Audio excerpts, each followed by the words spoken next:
กุ้ยบ่กุ้ยเปลือกละพายอ๋อเปลือกละพายเอาตะหม้อโปะเอ้ยจะกินข้าวกินร่วมกันบ่เอาบ่30 ล้านค่าดอง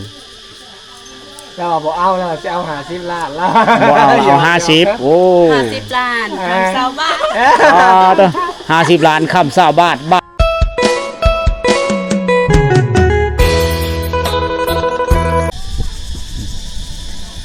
น้ำโยกนี่มีหลายบ่อนนะคือน้ำสร้างบาดาลนะ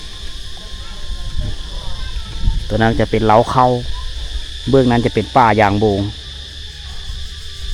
โยกเอาแบบนี้ยัดเดอะเลยยัดเดอะบ่อาอีตะหม้อก่อนเจ้าตะเบินเอ็ดง่ายเป็นจัดอ๋อง่ายตัดไปได้พอตาไปได้ทายเลยอันนี้เนี่ยตองไว้บ่ให้ขี้เนื้อเฮานี่เนาะขี้เนื้อมันน้ำม้อยอ๋อม้อยไปแห่บ่ที่รูปมันบ่เชิงก็รู้ว่าโอ้ล้างก้อนรู้วายเลยมันล้างก้อนเราว่าลูหลานนะไปมันมีเชิงไอ้มันบ่เชิงแล้วพุ่น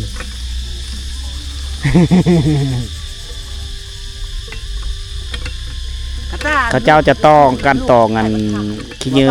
เขาเจ้าจะการตองขี้เนื้อบ่ตองไว้นี่คือขี้ดินเฮานี่ได้เอาเสื้อมาโต้งเอาแบบบ้านๆเฮาเลยเต็มแล้วเขาเจ้าจะตักเสื้อกระหยั่งนี่ก็พายมือได้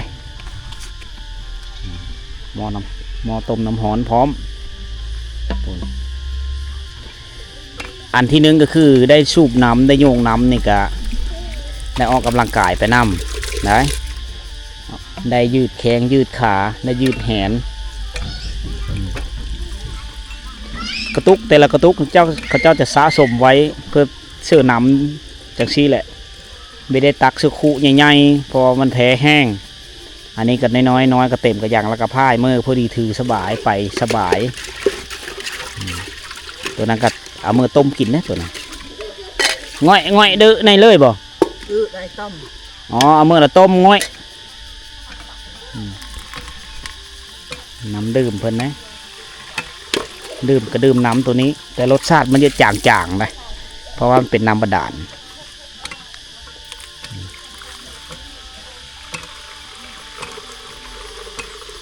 เพื่อสิเต็มอันนี้คือเฮือแห้งผู้เท่า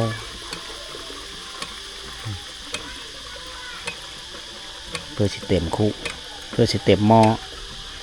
ลูกหลานก็ไปเฮ็ดเวะไปเสียหญ้าไห้ไปนำเข้าซื้อไห้ไปเสียหญ้ามันต้นแล้วแม่ผู้อยู่เฮือนนี่ก็ผู้เป็นผู้เฒ่าผู้อาวุโสนี่ก็จำเป็นต้องได้เฮ็ดตามเพื่อแห้งที่เฮ็ดได้พี่น้องย่างไปส่วนหลายคนผู้เฒ่านี่ก็เจ้าจะมีอยู่นะเขาเจ้าจะเฮ็ดโอ้อันตองในถือมานำเลยนะโอ้อันการตองนี่ของไผ่ของมันหักษาเอาใส่แล้วเราก็ต้องถือมือคือเกาเพื่อนชิพายเอาได้บาทกุ้ยบ่กุ้ยเปลือกละพายอ๋อเปลือกละพายเอาเด็กก็พอดีพายกับมีนักปลาเลอมืออีเบิ้งนึงกับหิวหม้อบาทนะโจ้ไอ้เนาะโจ้ดงแล้วโอ้ดุเยื่องเนาะเฮือนไก่เก้าโมงนี่เขาเจ้ายังไม่ทันเอาโง่ควายไปเลี้ยงด่ะยังผูอยู่ในแรงอุ้ยโจแต่จัดจ่อยเลยอ๋อจัดจ่อยบ่ท่านได้กินข้าวได้เนาะอ๋อมากินข้าวอยู่เฮือนโง่ควายยังผูไว้อยู่ประมาณ11 โมงนะที่เขาเจ้าปล่อยเอาโง่ไปเลี้ยงแต่ก็ย่างไปตามหลังโง่ควายละตะเวนคอยค้ำแรงจนบ่ายๆค้ำแรงๆเขาเจ้าจะกลับมากำลังมาแต่หายแต่โซนเอาหน่อไม้มาแต่หายเลยหน่อไม้ป่งไม้หมู่บ้านชนเผ่าปะโกะเด็มาแล้วก็ใบเด้เปาะแกงกิน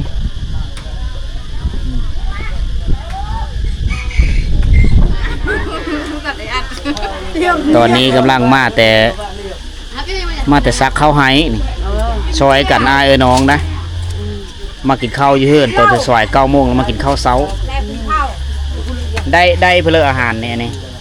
แกงไก่มีเขียดพร้อมมีกบพร้อมอ๋อกินกับข้าวไห้ ลาปานินหมดแล้ว ลาปลานิ่นเบิดแล้ว เจ้าซอยกันหลายคนนะ แป้งกระชา แต่งผ้าเข้าอยู่2 ผ้าพุ่นน่ะอยู่ผ้านั่นกันแม่น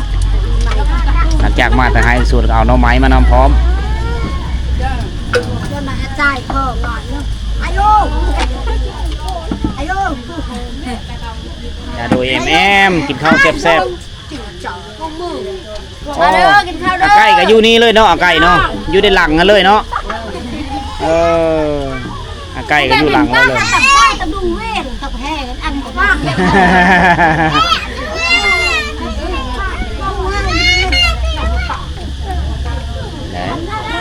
อันนี้คือความสามัคคีพี่น้องอันนี้ก็แม่นบ่จ้อยบ่นี่นะแม่นบ่อ๋ออันนี้ก็แม่นอ๋อไปทางไหนไปไฮเลยโอ้ผู้สาวเลยนี่กระมูนนี่เด้อยู่โซนบ้านนี่แคมทางดำนะเขาเจ้าจะจัดสรรเนื้อที่บอนเอาเล้าไว้นั่นเองฮะเอาเล้าเข้าไว้อยู่พี่เลนสับลาบอยู่พี่แหละซ้ายมือก็จะเป็นทางรถใหญ่คอโง่คอควายเล่นกันอยู่นี่เลยมันก็คักไปอีกนิดนึงเฮาเบิ่งแล้วมันก็งามตาตะหม้อโปะจะกินข้าวกินร่วมกันบ่อ๋อกินอยู่พี่กินแล้วก็ไปไฮต่อยื้ออ๋อได้หลายเนาะแม่เนาะเอาบ้างอะไรนอไหลอ๋ออันนี้ในห้านค้าเอาบ้างอะไร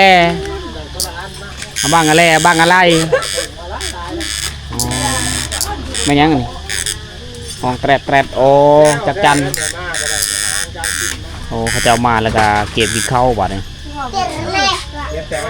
กินเชิญแซ่บเฮากินน้ำเฮาโอ้กินแกงไก่ต้มไก่เนาะเฮ็ดเวะไม่เมื่อยต้องกินของแซ่บมาแต่ไหนี่กินแค่ จูแต่จัดจ้อยบ่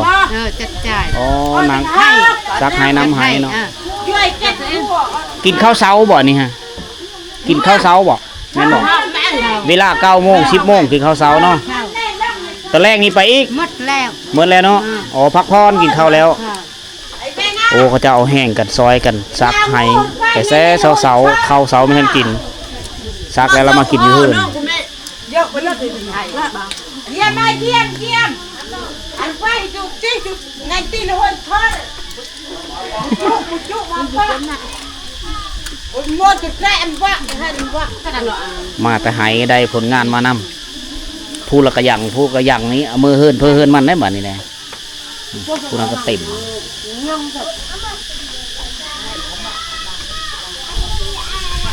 อันแรกตัวคนนั้นใช่แล้วอันนี้บ่เฮือนเจ้าฮะเห็นบ่อ๋อ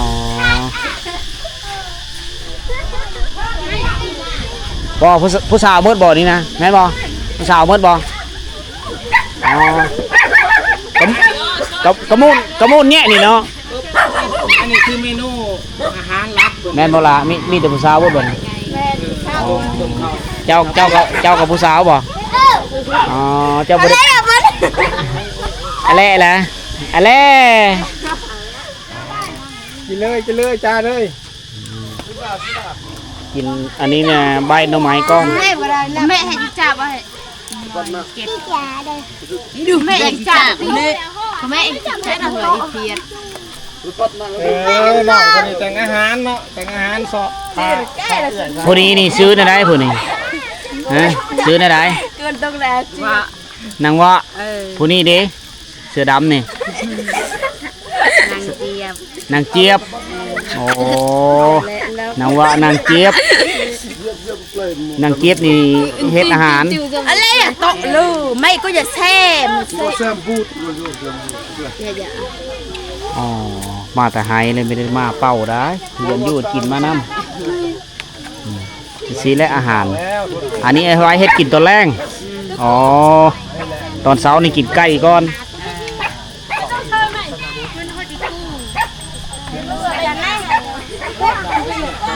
เอาสิขึ้นเบิ่งเลยเดี๋ยวขออนุญาตเดี๋ยวพอเด้ออ๋อ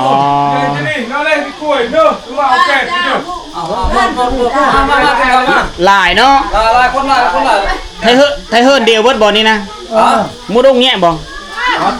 นั่น อ๋อลูกหลานเนาะ ลูกหลานนั่นไปมาตะไคร้มาให้ สักให้ มาเลยเชฟมีดู อาหารการกินก็แบบบ้านๆเลยต้มไก่ แม่แน่ปลาแน่ไก่แน่ โอ้มีแว่พร้อม แน่ก็ก่อยปลาดุกแน่ ปลาดุกเอาเฮ็ดเวะมื้อให้กินแซ่บๆเนาะ แซ่บแล้วแซ่บมาเท่านั้นละเอาว่าถึงชาเท่าเทศแล้วนะแซ่บแซ่บเท่านั้น ฮอดฤดูกาลมาต้องแบบนี้ทุกปีเนาะ โดยทุกปีแล้วขนาดก็ซักไข่ อ๋อฮอดฤดูกาลซักให้แล้วแม่นเอาแห้งกันซักนำกัน ฮะ ผู้ชายเฮาได้เฮ็ดกินตั้งห้ามันบ่อ๋อสองกระโตกสามกระโตกเนาะ เทศสเปดา เอี่ยม เทศ เอาเสิร์ฟแซ่บตามสบายเด้อเฮากินแล้วเฮานะ กินอะไรบ้าง เพิ่มหน้าเก็บภาพบรรยากาศอันนี้คือความสามัคคีนี่แหละความสามัคคีพี่น้องส่วนเผ่าต่างแต่ภาษาปะเว้าซื่อกันลงชีวิตคล้ายคือกัน เจ้าแล้ว ผู้ชายนี่ก็โต๊ะนึงตั้งห้าเนาะตั้งห้าผู้ชายเนาะผู้ชายตั้งห้าผู้หญิงตั้งห้านี่เอาอาหารเฮาบ่อึดกินจ่ายแม่เนอะจังซี่ได้อาหารการกินผู้อยู่เทิงแล้วมีแบ่นำอ๋อถึงเจ้าเราบ่ได้กินแบ่ก็เลยลงมากินอยู่พี่จะมีไก่กับปลาคลับบ่คลับแบ่อ๋อบ่อยากกิน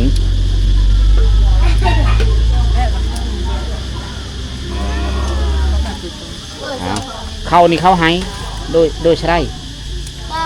โดยนี่เข้าเล่าเข้าหน้าโอ้ตัวนี้เข้าไห้เนาะติดน้อยๆนี่เข้าไห้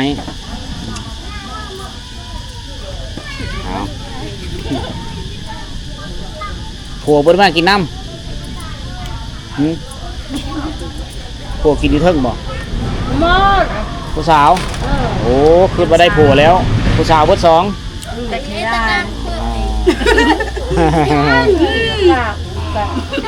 ผู้สาวส่วนเผาปะโกะนี่งามเลยต่างแต่เฮาไม่รู้จักภาษาเพิ่นงามนี่วะ เย็นนะ ผู้สาวงามนี่วะเนี่ยเลยวะ เย็นกระมนยังกระมนอ้อบอกกระมนยังกระมนเดียวหรือผู้สาวงามโอ้วิถีชีวิตผู้สาวลาวบ้านป่าหลังจากกลับมาแต่ไฮ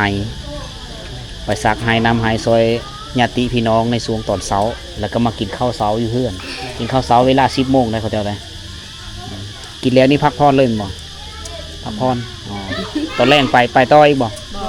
อ๋อพักผ่อนเลยถือว่าแล้วมื้ออื่นไปไหม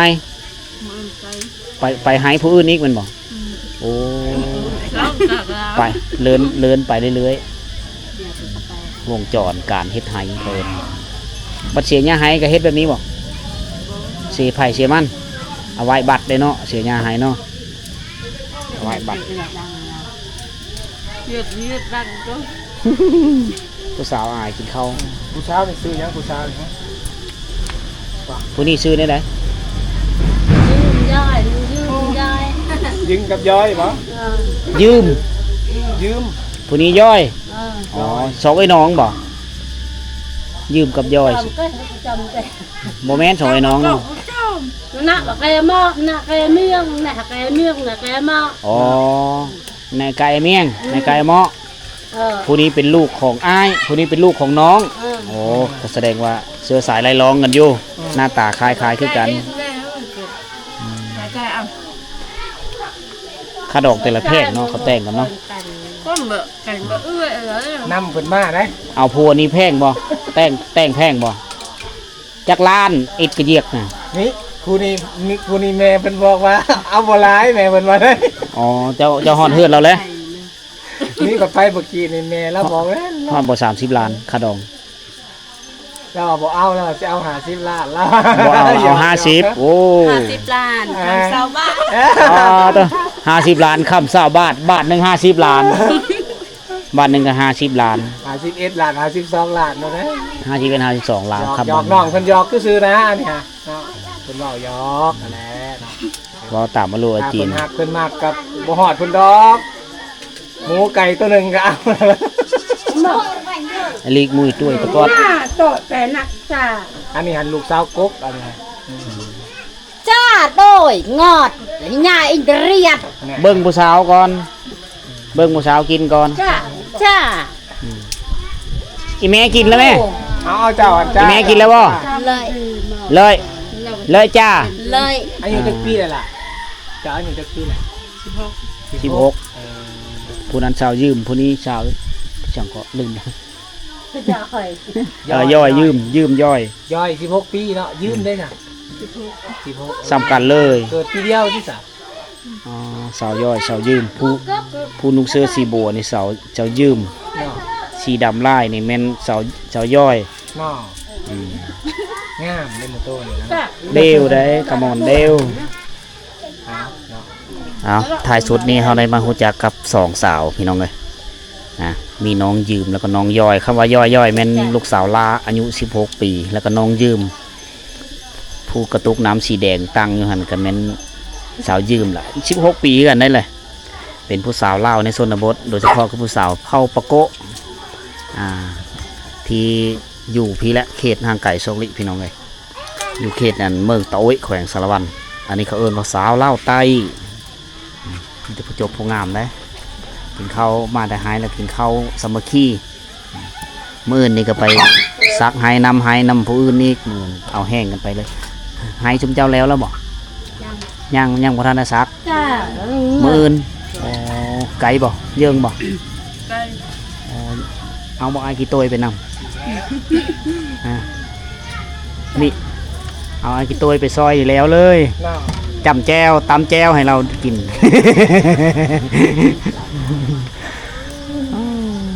งามแบบมีเสน่ห์ในโตวผิวพรรณพองใส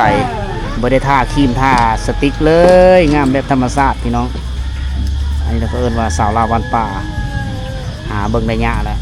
จ่าเลยจ้า จ้า อายุ16 ปีพอดีเฮ็ดเว จ้าเลย ซอยครอบครัว จ้าเลย ซอยครอบครัวได้ดี สาวย่อยสาวยืม ย่อยกับยืม ซื้อครับพัดกันนะซื้อก็จะ ยืมนี่มีความหมายนั่นแหละอยู่ดิ โมเมนต์ยืมเงินยืมคำดิ ตอนบุญละปึ๊บอยู่นี่เจ้าก็ไปบอกคือบ่เห็น ไปเนาะเจ้าเห็นบ่ไอายเห็นอ๋อเขาหับเคยอยู่หันเนาะอยู่เทิงหันเขาหับเคยหลายมือนั้นผู้สาวหลายบ่จักผู้เลอเป็นผู้เลอเลยมื้อนี้ได้มาเห็นแล้วมื้อนี้สองสาวเผาประกบโอ้สารเองเลยเนาะเอาโอเคทุกคนเลยอันนี้คือบรรยากาศในตอนเวลาที่9 โมง 10 โมงอยู่หมู่บ้านแห่งหนึ่งค่อยมีหัวบ้านเผื่อนะ เป็นหมู่บ้านจื้อแต่ว่าเป็นชนเผ่าปะโกะนี่แหละอยู่ในขงเขตแดนเมืองตะโอยแขวงสารวันยังอยู่ในภาคใต้ของประเทศลาวเฮาทุกคนวิถีชีวิตนี่แตกต่างจากชนเผ่าตรีแตกต่างจากชนเผ่ามังกรแล้วก็แตกต่างจากชนเผ่าตะโอยนะหลายๆชนเผ่านี่แยกมาจากชนเผ่าใหญ่ก็คือชนเผ่าบรูอยู่ในกลุ่มภาษามอญคาแม่พี่น้องเลยกลุ่มภาษามอญคาแม่มันสิมีตะโอยบรูตรีบรูมังกรแล้วก็ปะโกะกระโดตะโอยนี่นะกระตู้กระตางหลายๆชนเผ่านี่โฮมเฮากันก็เป็นจัดอยู่ในกลุ่มภาษามอญคาแม่มีภาษาปากเว้ามีฮีดคล้องวัฒนธรรมที่แตกต่างกันหลายโดยเฉพาะคือชนเผ่าปะโกะหมู่บ้านที่ค่อยมานี้ก็ฤดูกาลนี่คือฤดูกาลที่เขาเจ้ากำลังซักไห้น้ำไห้ป้อนข้าวลงดินเริ่มจากนี้ไปนี่ชาวบ้านนี่จะไม่ได้อยู่เฮือนล่ะเพราะว่าตื่นมื้อเช้ามาต้องได้ออกไปเสียหญ้า ตอนสวยๆมาต้องได้เอางูควายไปเลี้ยงนะตอนค่ำๆมาแล้วก็ต้องได้เซาะอยู่หากินเสียหญ้าให้จนฮอดฤดูกาลที่ว่าหูดเข้าเกี่ยวเข้านะแถวนี้ก็จะหูดดินฟ้าอากาศแถวนี้ก็เป็นเขตที่ยุ่งยากทางด้านการเฮ็ดไห้แล้วก็เฮ็ดนาถ้าว่าเยอะเฮ็ดนานี่ก็มีความลำบากในการเฮ็ดโดยเฉพาะคือมันเป็นเนื้อที่ที่ผู้สูง